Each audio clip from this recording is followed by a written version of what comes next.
Bante was a loyal dog, but in his home, he was often forgotten. He waited by the gate every morning, wagging his tail when his family left, but no one looked back.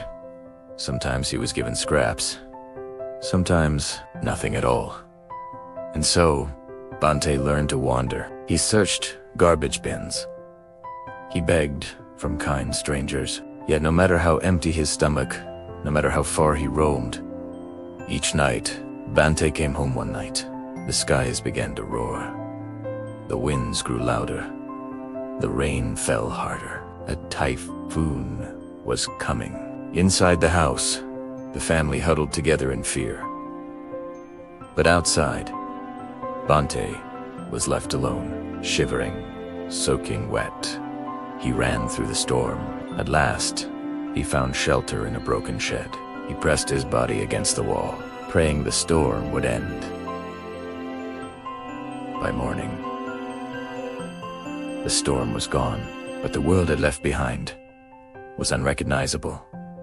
Floods, fallen trees, houses torn apart. Bante shook the rain from his fur and ran home. But when he reached the hill, he froze. The house was gone, buried under mud from a landslide. Bante sniffed the air. His paws dug into the mud, and then he smelled it. His family, he barked. Once, twice, then louder and louder. He clawed with all his strength. His paws bled, his throat burned, but he would not stop, because beneath that earth were the people he loved. Wait, listen. Do you hear that?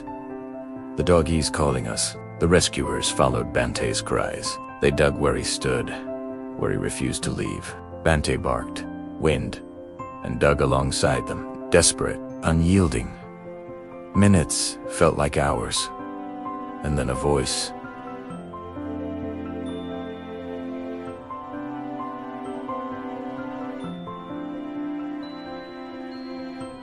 And then another.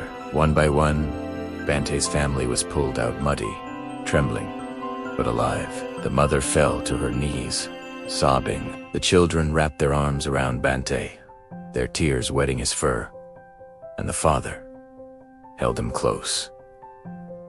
You saved us, Bante. Forgive us for forgetting you. Never again, never again. For the first time, Bante felt it, the warmth he had always waited for. Hands that held him close, eyes that finally saw him. Love. From that day on, Bante was no longer the forgotten dog. He had his own bed, his own food. But most of all, he had a family who cherished him. He ran with the children. He lay at the father's feet. He rested in the mother's arms. Bante was no longer a shadow.